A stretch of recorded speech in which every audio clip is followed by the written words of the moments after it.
ጤና ይስጥልኝ አድማጮቻችን፣ እንደምን አላችሁ? እንደምን ሰነበታችሁ? ግርማ ካሳ ነኝ። ይህ ዋሜራ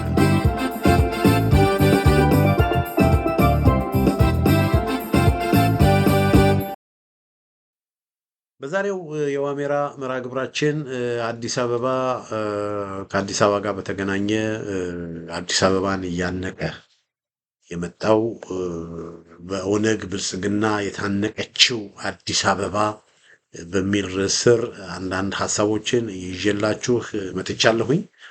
እንግዲህ የአዲስ አበባ ከተማ በአሁኑ ጊዜ በወረራ ላይ ናት ያለችው ማለት ይቻላል። በወረራ ላይ ናት ያለችው ማለት ይቻላል። አዲስ አበባን እየገዙ አዲስ አበባን እያስተዳድሩ ያሉ ገዢዎች የአዲስ አበባን ሕዝብ በቃ ልክ ጣሊያን ግራዚያኒ የአዲስ አበባን ሕዝብ ሲያሰቃይ እንደነበረው ሲገድል እንደነበረው የዛ አይነት ስሜት ነው በአዲስ አበባ ውስጥ ያለው። የዚህ አይነት ስሜት ነው በአዲስ አበባ ውስጥ ያለው እና አዲስ አበባ በኦነግ ብልጽግና ምን ሆነች ነው የታነቀች ከተማ ሆናለች። በቃ አዲስ አበባ ህዝብ በኦነግ ብልጽግና ምን ሆኗል? ታንቋል። ለምንድን ነው እዚህ ጋር ኦነግ ብለህ የምትጠራው የሚል ጥያቄ ሊነሳ ይችላል። እዚህ ጋር ኦነግ ብዬ የምጠራው አድማጮቻችን፣ ተመልካቾቻችን ኦነግ ብዬ የምጠራው የብልጽግና ኦነግን በሁለት መክፈል እንችላለን። ኦነግ በሁለት ይከፈላል። ኦነግ ድርጅቱ አለ፣ ኦነግ አስተሳሰቡ አለ። ስለዚህ ኦነግ ድርጅቱ ምናልባት ወደፊት በስፋት እመለስበታለሁ የለም ማለት ይቻላል። በነ ባሮ ቱምሳ ከስንት ዓመት ከ50 ዓመት ምናምን በፊት ተቋቋመ። ከዛ በኋላ ተከፋፍሎ ተበጣጥሶ እንደ አሜባ ተበጣጥሶ አሁን የለም። ኦነግ የሚባል ነገር የለም። አሁን እነ ሌንጮ ለታ ነበሩ፣ እነሱም የሉም። ከዛ እነ ዲማ ነጎ ነበሩ፣ የሉም። ከዛ እነ ከማል ገልቺ እነ ዳውድ ኢብሳ መጡ። አሁን ከማል ገልቺ የት እንዳለ ታውቃላችሁ? ዳውድ ኢብሳ የት እንዳለ ታውቃላችሁ? እነሱም የሉም። ከዛ እነ ቀጀላ መርዳሳ እነ ቢቂላ አራርሶ የሚባሉ ነበሩ፣ እነሱም የት እንዳሉ አይታወቁም። እስላማዊ ኦነግ የሚባሉትና ኃይሉ ጎንፋ ምናምን እነሱም የት እንዳሉ አይታወቁም። ከዛ ደግሞ ኦላ የሚባል መጣ። ኦላም ራሱ የት እንዳለ አይታወቅም። በየቦታው ኦነግ ነን እያሉ የሽፍትነት ስራ የሚሰሩ አሉ። ኦላም ደግሞ በተወሰነ መልኩ ተደራጅቶ ይንቀሳቀስ ነበረ፣ እነ ጃልመሮ የሚመሩት። እሱም ራሱ የት እንዳለ አይታወቅም። ስለዚህ ይሄ ኦነግ የሚባለው እንደ ድርጅት የለም ማለት ይቻላል። ስለዚህ ኦነግ እንደ ድርጅት የለም፣ ግን ኦነግ እንደ አስተሳሰብ ግን አለ። ስለዚህ በኦነግ ብልጽግና በምልበት ጊዜ ኦነግ አስተሳሰቡን ነው የምናገረው ወገኖች፣ ኦነግ አስተሳሰቡን ነው የምናገረው። አሁን በስልጣን ላይ ያሉት የኦሮሞ ብልጽግናዎች የኦነግ አስተሳሰብ ያላቸው ናቸው፣ ኦነጋዊ ናቸው። ለዚህ ነው የኦነግ ብልጽግና ምር እና በእነዚህ የኦነግ ብልጽግና አዲስ አበባ ምን ሆናለች? አዲስ አበባ ታንቃለች። አዲስ አበባ ከተማ የኢትዮጵያ ዋና ከተማ ናት። አዲስ አበባ ከተማ የኢትዮጵያ ኢኮኖሚ፣ አብዛኛው የኢትዮጵያ ኢኮኖሚ የሚንቀሳቀስበት ከተማ ናት። አዲስ አበባን መያዝ ማለት ኢትዮጵያን መያዝ ማለት ነው። አዲስ አበባን ኮንትሮል ማድረግ ኢትዮጵያን ኮንትሮል ማድረግ። የአዲስ አበባ ሕዝብ ደግሞ በባህሪው ለዘር ፖለቲካ አይመችም። ስለዚህ የአዲስ አበባ ሕዝብ አንገቱ እንዲደፋ መደረግ አለበት። በቃ ይሄን የአዲስ አበባ ሕዝብ ምንድነው ማድረግ አለበት? አንገቱን ማስደፋት አለብን በሚል በአዲስ አበባ ሕዝብ በበቀልና በጭካኔ ነው አሁን ያሉ ገዢዎች የአዲስ አበባን ሕዝብ እያስተዳደሩት ነው ያሉት ማለት የማይቻል። ማስተዳደር እኮ እየገዙት ያሉት በበቀልና በጭካኔ ነው። እና በዚህ ጉዳይ ላይ አንድ ከ5 ዓመት በፊት አብይ አህመድ በፓርላማ ይሄ የአሁኑ ፓርላማ ሳይሆን ከዚህ ፓርላማ በፊት የነበረ አንድ ፓርላማ አለ እና ከዚህ ፓርላማ በፊት የነበረ አንድ ፓርላማ አለ። እዛ ፓርላማ ላይ የተደረገ አንድ ውይይትን ይዤላችሁ ቀርብ እና እዛ ውይይት ላይ የአንዲት የአዲስ አበባ እናት ለአብይ አህመድ ጥያቄ ያቀርባሉ እና ለአብይ አህመድ ጥያቄ ያቀረቡት ምንድን ነው? አዲስ አበባን ለመቆጣጠር የአዲስ አበባን ዴሞግራፊ ለመቆጣጠር እና አብይ አህመድ ሲስተማቲክ በሆነ መንገድ ተመልከቱ። ይሄ የብልጽግና ወይም ደግሞ ያኔ ብልጽግና አልነበረም፣ የኢህአዴግ ድርጅት አለ እነ አቶ ገዱ እነ አቶ ቧያሌው ምናምን ያሉበት እነሱ ይሰበሰባሉ። ከሱ በተጨማሪ ደግሞ ማታ ማታ ሌላ መንግስት አለ፣ የአባ ገዳዎች መንግስት። እዛ መንግስት ላይ አብይ አህመድ፣ ሽመልስ አብዲሳ፣ ለማ መገርሳ፣ ሌንጮ ለታ፣ ሌንጮ ባቲ፣ እነዚህ የኦሮሞ የኦነግ አስተሳሰብ ያላቸው ደግሞ ተሰብስበው ይመካከራል። ስለዚህ ሁለት ፓራለል በተጓዳኝ ያለ መንግስት ነው የነበረው ማለት። አንዱ መንግስት ይሄ ኦፊሻሊ መንግስት የሚባለው፣ ሁለተኛው መንግስት ደግሞ የአባ ገዳዎች መንግስት እና አባዱላ ገመዳ እነ ግርማ ብሩ ምናምን ያሉ ይነጋገሩና እንዴት አድርገው አዲስ አበባን መቆጣጠር እንደሚችሉ፣ አዲስ አበባ በኦሮሞ ውስጥ እንዴት መግባት እንዳለባት፣ አዲስ አበባን እንዴት ኦሮማይዝ ማድረግ እንዳለባቸው ይመክራሉ። ስለዚህ አንዱ ያደረጉት ስትራቴጂ ምንድነው? የፌዴራል መንግስት በአዲስ አበባ ከተማ መስተዳደርን በፌዴራል መንግስትም ስራ ለመቀጠር ኦሮምኛ ማወቅን እንደ መስፈርት አቀረቡ። ስለዚህ በፌዴራል መንግስት ውስጥም ሆነ በአዲስ አበባ መስተዳድር ውስጥ ለመቀጠር አንድ ሰው ኦሮምኛም ማወቅ አለበት፣ አማርኛም ማወቅ አለበት፣ ኦሮምኛም ማወቅ አለበት። ስለዚህ የትኛው የአዲስ አበባ ህዝብ ነው ኦሮምኛ የሚያውቀው? የትኛው ሌላው ማህበረሰብ ነው ኦሮምኛ ማለት? ኦሮምኛም አማርኛም የሚያውቁት በአብዛኛው 98 በመቶ ኦሮሞዎች ናቸው። ሌላው ማህበረሰብ ኦሮምኛ አያውቅም። ስለዚህ ለፌዴራል መንግስት ስራ ሲቀጠር ኦሮምኛም አማርኛም የሚያውቅ በሚባልበት ጊዜ ይሄንን መስፈርት ሲያመጡ አላማቸው ምንድነው? በአዲስ አበባ ከተማ ውስጥ ኦሮሞዎች ብቻ እንዲቀጠሩ፣ ኦሮምኛ የሚናገሩ ብቻ እንዲቀጠሩ ማድረግ ማለት ነው። እና ይሄንን ፖሊሲ ለፓርላማ ሳያሳውቁ በህግ ሳያሳውቁ ውስጡ እነዚህ ሰዎች አታላዮች ናቸው ብያቸዋለሁ። የማታለል ፖለቲካ ነው የሚያራምዱት። ውስጡን ያንን ነገር ምን አደረጉ? ውስጡን ያንን ነገር ዘረጉ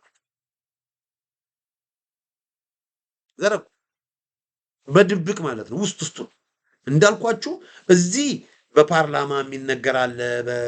በሚኒስትሮች ምክር ቤት አብይ አህመድ እነ ገዱንም ሌሎችንም አድርጎ ይወያያል። እዚህ ግን ፖሊሲ የሚያስፈጽሙ ሌላ ውሳኔዎች ደግሞ ይወሰናሉ። ስለዚህ ተግባራዊ የሚሆኑ በድብቅ በውሸት በስተጀርባ ተግባራዊ የሚሆኑ ይሄ የአባ ገዳው ምክር ቤት የሚወስነው ውሳኔ ነው እና በዛ መሰረት አዲስ አበባ ውስጥ ለቅጥር ሌሎች እንዲቀጠሩ ኦሮምኛ ተናጋሪዎች ብቻ እንዲቀጠሩ ሲደረግ አንዲት የአዲስ አበባ ነዋሪ ፓርላማ ጥያቄ ያቀርባሉ። እስቲ እናዳምጣቸው። ወይዘሮ ባንቹ የተነሳው ጥያቄ ወደ ወሎ የቃሉ ገበያ መሄድ ለዚህ ጉዳይ ጥሩ ትምህርት ይሰጣል። ወሎ ቃሉ ገበያ ወይ አንዴ ይቅርታ አድርጉልኝ፣ አሳስቼዋለሁኝ። እዚህ ጋር የወይዘሮ ባንቺን ንግግር ከመናገር የጠቅላይ ሚኒስትሩን መልስ ነው ለማቅረብ የሞከርኩት እና ወኜ በፓርላማ እንዳልኳችሁ የብሔር ብሔረሰብ ልብስ ለብሶ ነው እንግዲህ አብይ አህመድ እዚህ ጋር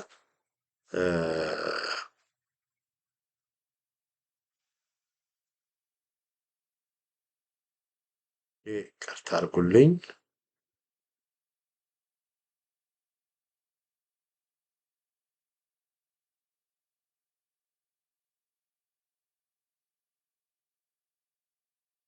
ኦኬ ሆነ። እስቲ እናዳምጠው።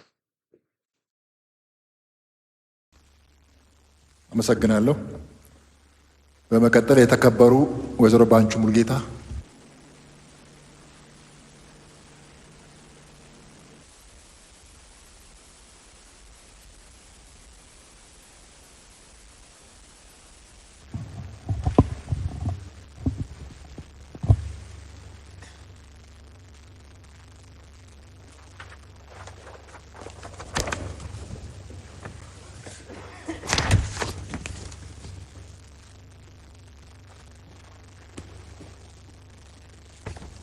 ስትሄዱ አመሰግናለሁ። የተከበሩ አፈ ጉባኤ እንዲሁም ጠቅላይ ሚኒስትር ለምናቀርባቸው ጥያቄዎች ምላሽ ለመስጠት በመካከላችን በመገኘቶ እያመሰገንኩ ጥያቄ እንደሚከተለው አቀርባለሁ።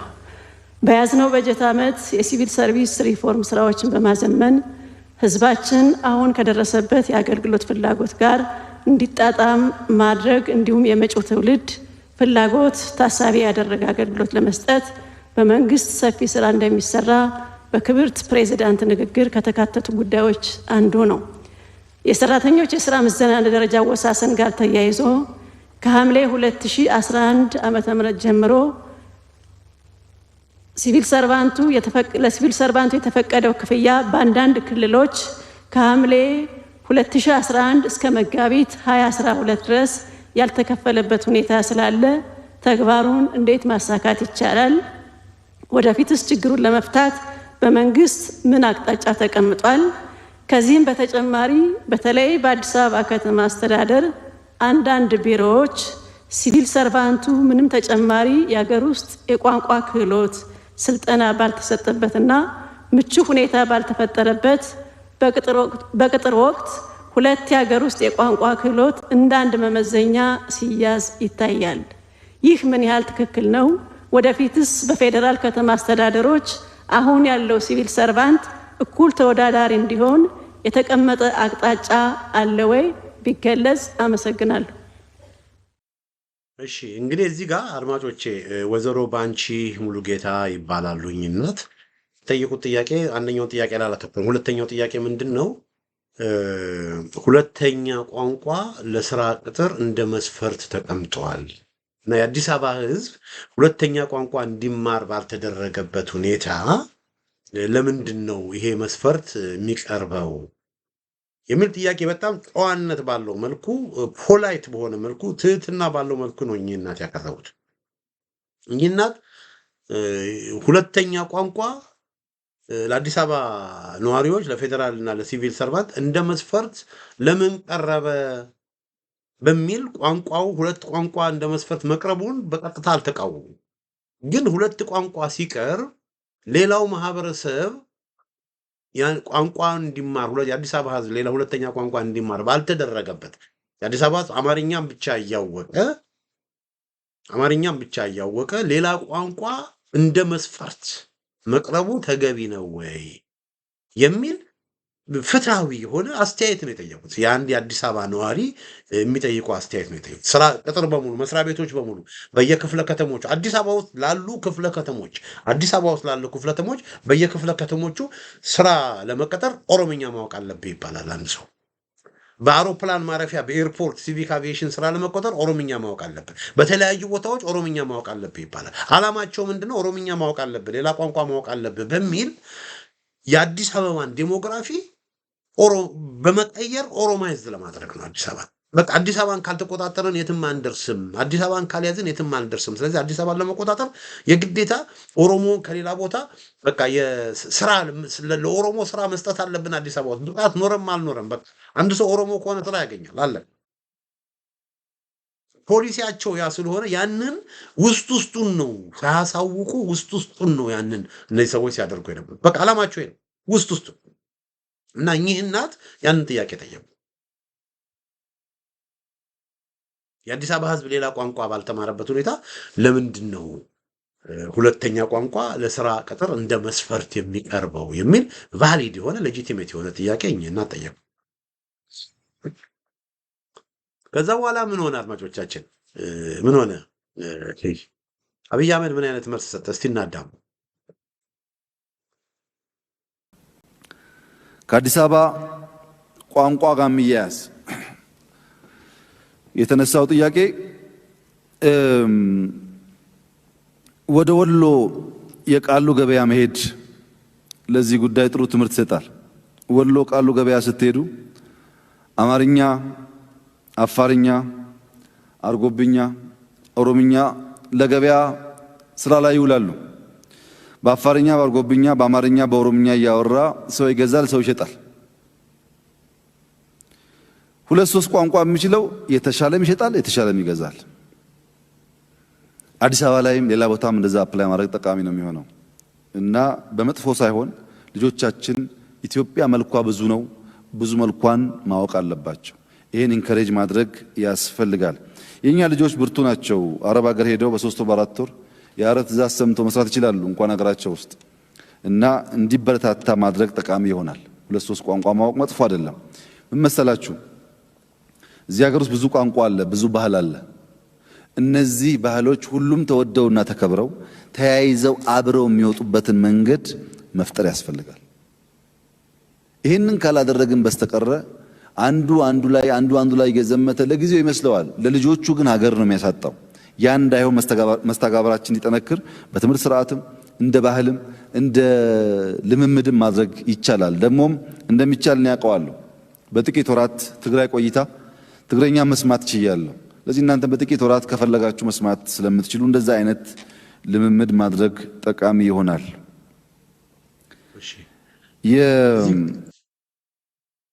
እዚህ ጋር አድማጮች እንግዲህ እዚህ ጋር ተመልከቱ። እኚህ ሴት ወይዘሮ ባንቺ የጠየቁት ጥያቄ ስለ ቋንቋ አስፈላጊነት አይደለም። እኚህ ሴት የጠየቁት አዲስ አበባ ውስጥ አብዛኛው ነዋሪ አማርኛ ተናጋሪ ነው።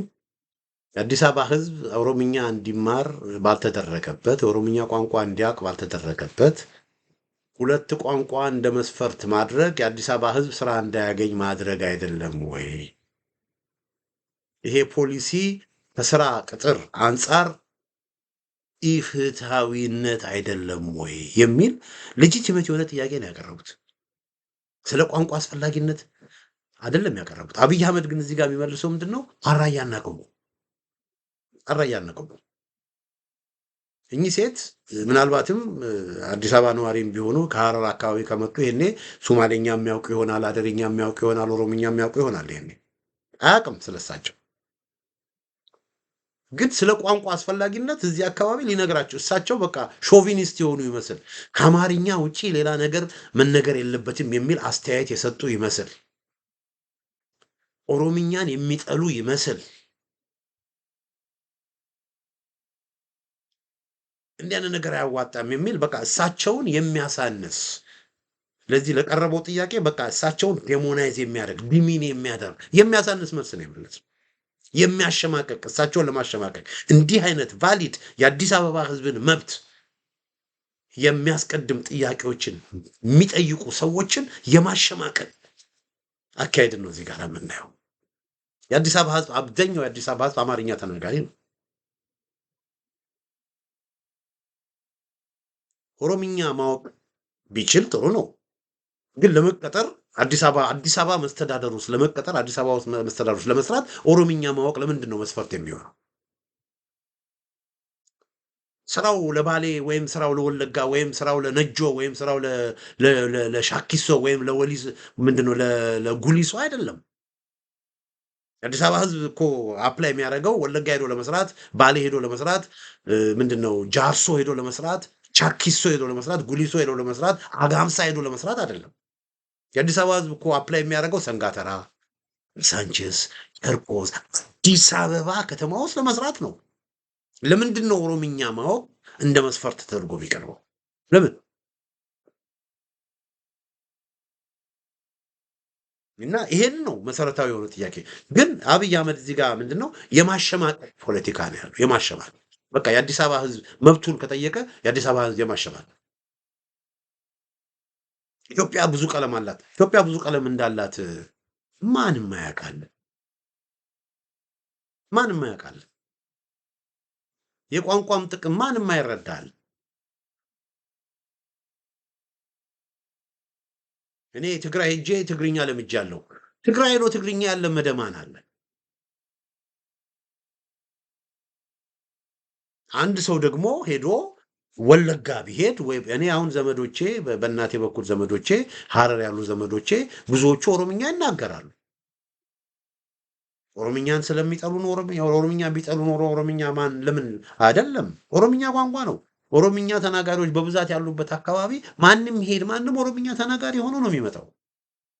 ትግርኛ ተናጋሪዎች ትግራይ መቀሌ ብትሄዱ፣ አክሱም ብትሄዱ ትግርኛ ተናጋሪ ሆነን ነው የምንመጣው። ሁላችን ኤርትራ ብንሄድ ትግርኛ ተናጋሪ ሆነን ነው የምንመጣው። ጀርመን ሀገር የተወለዱ ቤተሰቦቻቸው የኢትዮጵያ ልጆች ጀርመን ሀገር የተወለዱ አማርኛ እንኳን በደንብ አይናገሩ። ምንድን ነው የሚናገሩት? ጀርመንኛ ነው የሚናገሩት። እና አሜሪካን ሀገር ያሉ ልጆች አማርኛ ይችላሉ፣ ግን በደንብ አንደኛ ቋንቋቸው አቀላጥፈው የሚናገሩት እንግሊዘኛ ነው።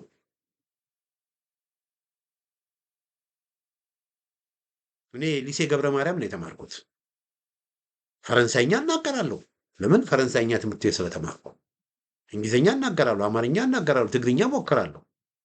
ሌሎች ቋንቋዎችም ደግሞ እንደ አጋጣሚ ሩሲያ ሄጄ ደግሞ ብኖር ሩሲኛም እናገር ነበር። ቻይና ሄጄ ብኖር ማንደሪንም እናገር ነበር። ቋንቋ ጥሩ ነገር ነው። እኔ አንድ ማቃት ነርስ አለች። ያቺ ነርስ የወላይታ ሰው ቤተሰቦቿ ወላይታ ናቸው እና ወላይታው ነው እንትን ሲዳማ ይርጋለም ነው የኖሩት።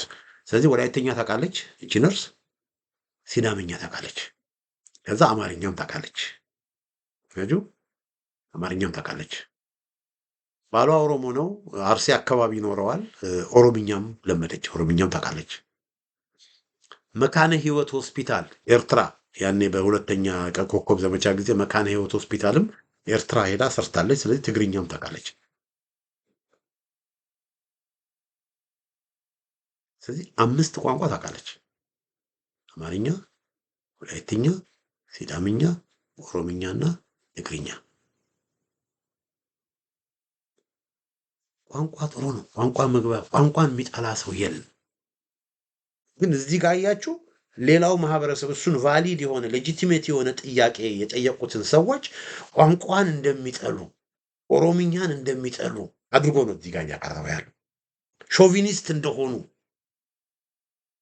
እንደዛ ነው አድርጎ ነው። ግን እየሆነ ያለው ምንድነው? የነሱ ዓላማ ግን የቋንቋ አጀንዳ አይደለም። የነሱ አጀንዳቸው ምንድነው?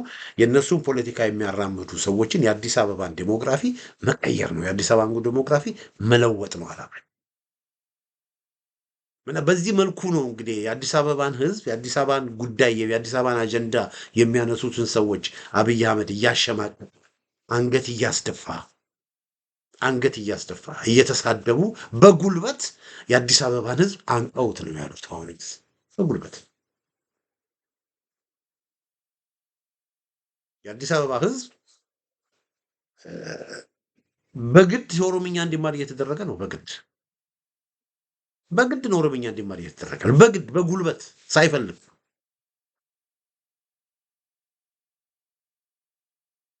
ያንን ደግሞ እያደረጉ በመሆኑ እንደውም ኦሮምኛ የበለጠ እንዲጠላ እያደረጉት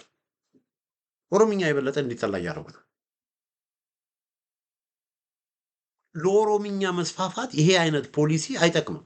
በጉልበት በአዲስ አበባ ውስጥ ታስታውሱ ከሆነ በየትምህርት ቤቱ በግድ ኦሮምኛ ካልተሰጠ ብለው ትምህርት ቤቶች ውስጥ በየቦታው ኤሌመንተሪ ሁሉ ስኩል ሁሉ ሳይቀር ተቃውሞ ህፃናት ሁሉ ሳይቀር ተቃውሞ ሲያስነሱ ነው ያሉ።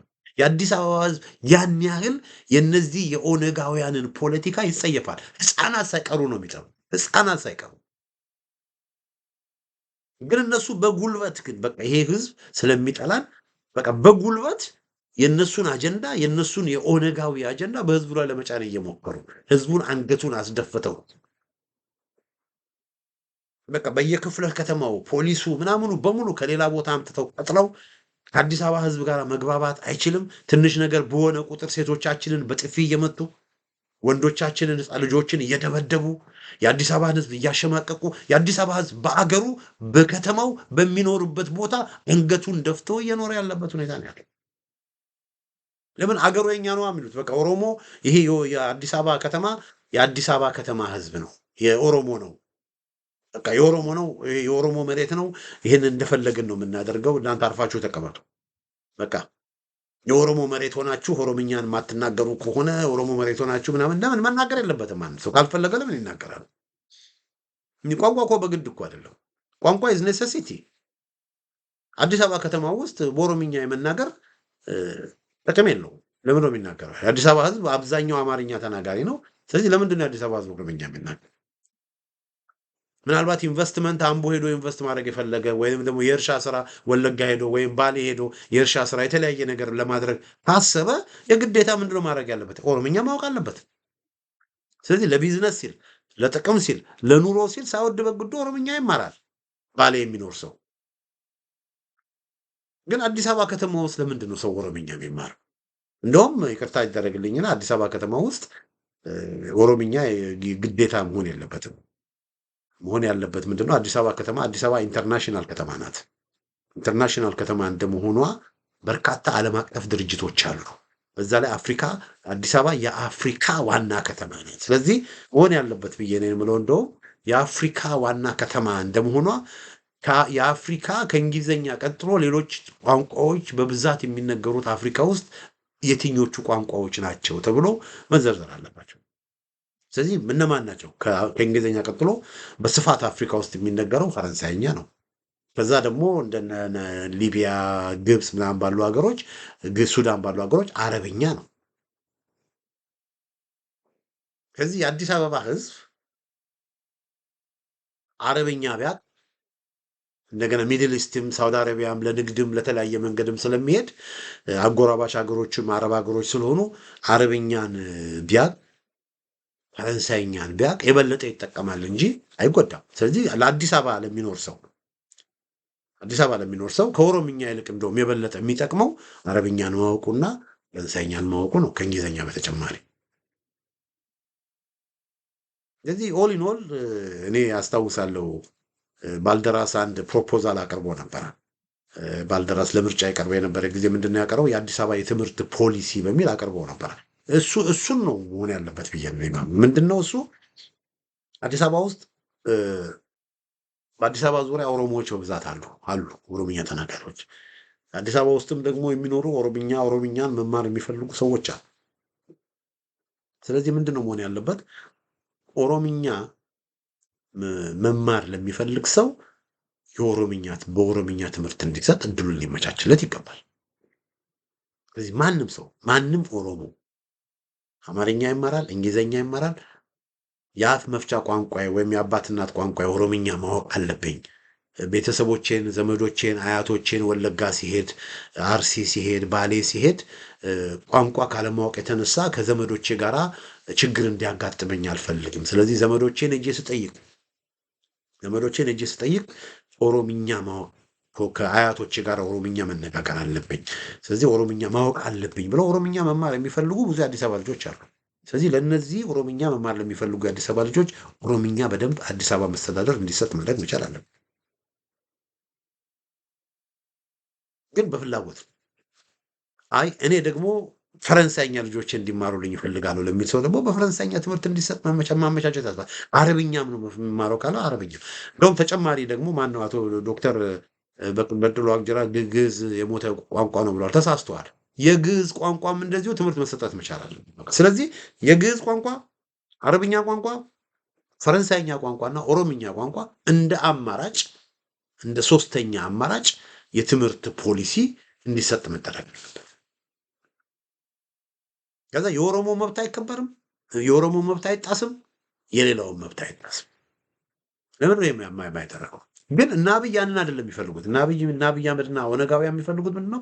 የአዲስ አበባን ህዝብ አንቀው በግድ ኦሮማይዝ የማድረግ ፖለቲካ ነው። ፖለቲካቸው በግድ ኦሮማይዝ የማድረግ በቃ አዲስ አበባ የኦሮሞ ናት፣ ስለዚህ ሁሉ ነገር በኦሮምኛ መሆን አለበት የሚል አቋም ነው ያላቸው። የምታስታውሱ ከሆነ እነ ለማ መገርሳ ያን ኃይለማርያም የነበረ ጊዜ ግን ለማ መገርሳ መሪ የነበረ ጊዜ አዲስ አበባ ከተማ ውስጥ 4 ትምህርት ቤቶች ገነቡ። አዲስ አበባ ከተማ ውስጥ 4 ትምህርት ቤቶች ገነቡ። እኔን 4 ትምህርት ቤቶች ሲገቡ ይሄ ጀነራል ታደሰ ብሩ ትምህርት ቤት፣ ዋቆ ጉቱ አንድ ሽፍታው አለ አይደል? በሽፍታ ስም ይገርማቸዋል። ዋቆ ጉቱ ትምህርት ቤት ሁለቱን አላውቅም፣ 4 ከፈቱ። ይሄን የከፈቱት ምንድነው? በኦሮሚያ ክልል መንግስት ባጀት ነው እና ኦሮምኛ መማር ለሚፈልጉ ሰዎች ኦሮምኛ እንዲማሩ ለማድረግ ነው በሚል ነው የከፈቱት። ሲያታልሉ ማለት ነው። ከዛ ትምህርት ቤቱን ከከፈቱ በኋላ ያንን ትምህርት ቤት ገንዘብ መክፈል ስላልቻሉ የአዲስ አበባ መስተዳደር ገንዘብ ለነዛ ትምህርት ቤቶች ከተለያዩ ቦታዎች አስተማሪዎች ሁሉ እየተቀጠሩ የነዛን ትምህርት ቤቶች ዋጋና ወጪ የአዲስ አበባ መስተዳደር እንዲከፍል ተደረገ። አያችሁ፣ የኦሮሞ ክልል ነው እነዚህን ቦታዎች የከፈተው ብሎ ነበር እነ ጀዋር ሲከራከሩ የነበሩት። የሶማሌ ክልልም የትግራይ ክልልም አዲስ አበባ ውስጥ መክቶ ትምህርት ቤት መክፈት ይችላል በትግርኛ የሚል ጀስቲፊኬሽን ነበር ሲሰጡ የነበሩት። ምን ያህል ሲያታልሉ እንደነበር ተመልከቱ። ከዛ በአመቱ በምናምን ምን አደረጉ? ገንዘቡን የአዲስ አበባ መስተዳደር እንዲከፍል አደረጉ። እንደዛም ሆኖ ግን የሚመዘገብ ሰው ጠፋ። አዲስ አበባ ውስጥ የኦሮምኛ ትምህርት ቤት ከፍተው ተመዝግቦ እዛ ትምህርት ቤት ውስጥ የሚማር ሰው ጠፋ። ባይገርማችሁ የኦህዴድ አመራሮች ሳይቀሩ ልጆቻቸውን ሴንት ጆሴፍ፣ ሊሴ ገብረ ማርያም፣ ስኩል ኦፍ ቱሞሮ ፕራይቬት ትምህርት ቤት እየላኩ ልጆቻቸውን ይሄ የተቋቋመው የኦሮምኛ ትምህርት ቤት እንኳን አላኩም። እያችሁ ግን ድሃው ሰው ግን ሄዶ ኦሮምኛ ትምህርት ቤት እንዲሄድ ከዛ ተመዝጋቢ አጡ። ከዛ ተመዝጋቢ ሲያጡ ምን ማድረግ ጀመሩ መሰላችሁ? አዲስ አበባ ውስጥ ላለ ትምህርት ቤት ከሰበታ ከለገጣፎ ምናምን የገበሬ ልጆችን በባስ እያመጡ ትምህርት ቤቱ ባዶ አይደለም እንዳይባል የገበሬ ተማሪዎችን ከሰበታ ከሱሉልታ ከምናምን እያመጡ እነዛ ትምህርት ቤቶች ማስተማር ጀመሩ። ተመልከቱ። የነሱ ፖለቲካ ለመሸፈን የነሱ ፖለቲካ እንትን ለማለት በሚል ከሱሉልታ ከለገጣፎ ህፃናትን እያጉላሉ ረጅም መንገድ እንዲጓዙ እያደረጉ ህፃናትን ለርካሽ የፖለቲካ አጀንዳቸው መጠቀሚያ ሲያደርጓቸው ነበር። እንደዛ ያደርጉ ነበረ ትምህርት ቤቱ አለ ለማስባል። አሁንም ስላላዋጣቸው ምን አደረጉ? እንግዲያውስ ብለው በቃ የአዲስ አበባ ትምህርት ቤቶችን ፉል ቴክ ኦቨር አድርገው በአዲስ አበባ ትምህርት ቤቶች በግድ ኦሮምኛ እንዲማር አደረጉ። በዛ ምን አደረጉ? የአዲስ አበባ ትምህርት ቤት ዳይሬክተሩ ወይም ምክትል ዳይሬክተሩ ኦሮሞ መሆን አለበት አሉ።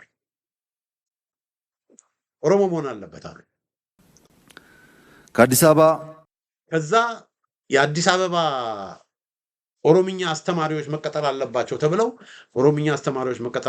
ተብለው በብዙ ሺህ የሚቆጠር ደሞዛቸው ከአማርኛ አስተማሪ፣ ከሂሳብ አስተማሪ፣ ከሳይንስ አስተማሪ በላይ ደሞዛቸው እንዲሆን ተደርጎ በርካታ ኦሮሞዎች ኦሮምኛ ለማስተማር ነው። እና አንዳንዴ እነዚህ የኦሮምኛ አስተማሪዎች አዲስ አበባ ውስጥ 2 ሰው የሚያስተምሩት ወይም 4 ሰው የሚያስተምሩት ለምን ግን እነዚህ ደግሞ በ5000 ምናምን የሚቆጠሩ አስተማሪዎች ወደ አዲስ አበባ ሲመጡ ደግሞ አንደኛ ደሞዛቸው ከሌሎች አስተማሪዎች በ2 እጥፍ የበለጠ፣ ሶስተኛ ቤት ኮንዶሚኒየም ሳይቆጥቡ ምን ሳይሉ ነፃ ኮንዶሚኒየም ተሰጥቷቸው በዚህ መልኩ በቃ እንዴት ነው በቃ በተለያየ በትንሹም በትልቁም ከሌላ አካባቢ አዲስ አበባ ውስጥ ኦሮሞ በዝቶ የኦሮሞን ቁጥር ከፍ በማድረግ የአዲስ አበባን ዴሞግራፊ የመቀየር ስራ ነበር ካሁን ሲሰሩ የነበሩ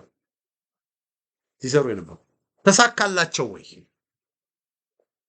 በተወሰነ መልኩ ተሳክቶላቸዋል። ግን በአብዛኛው ግን አልተሳካላቸው።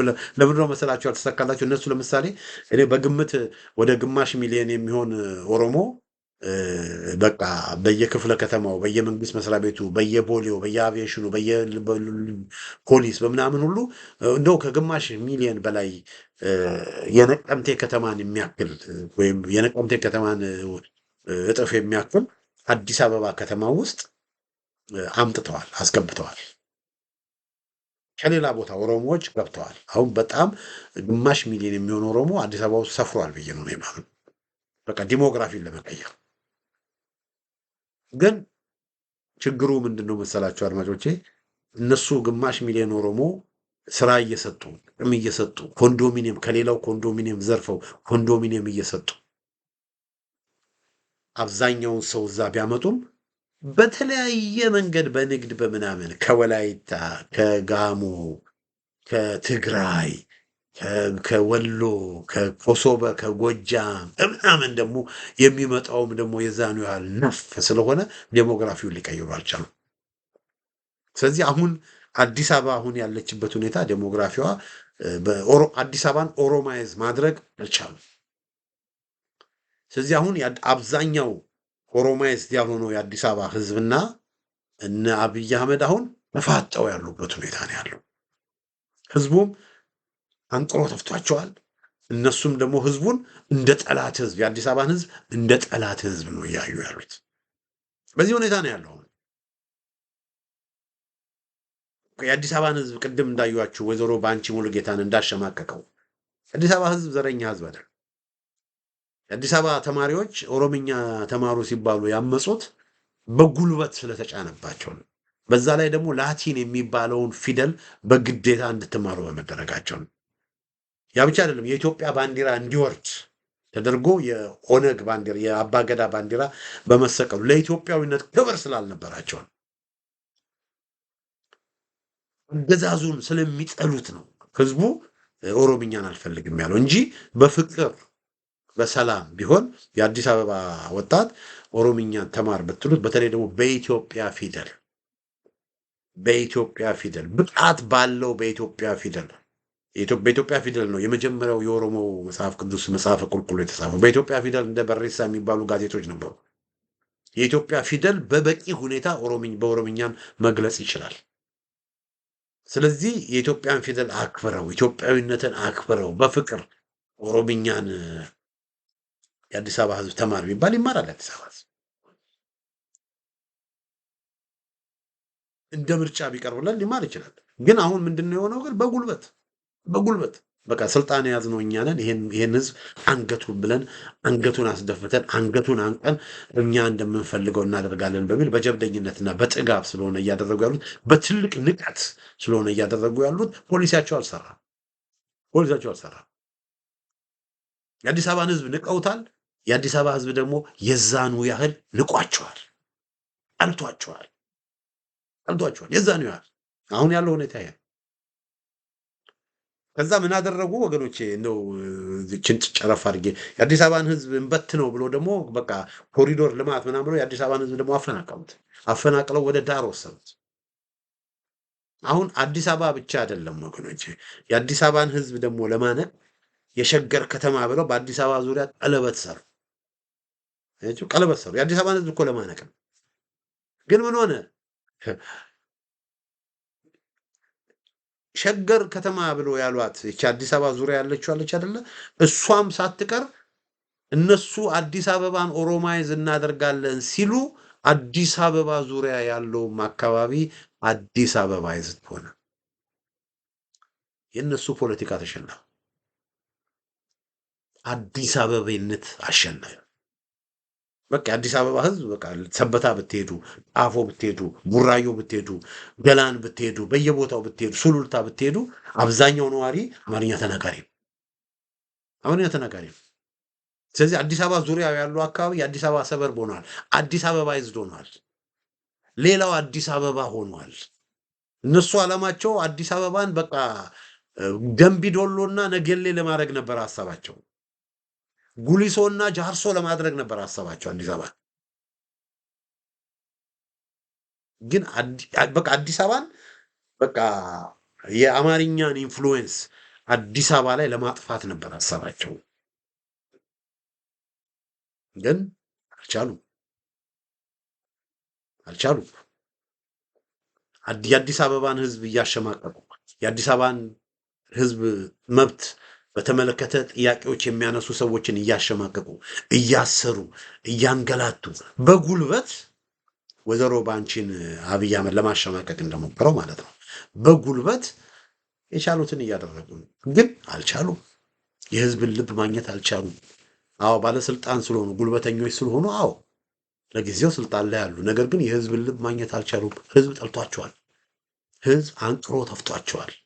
አንቅሮ ነው የተፋቸው።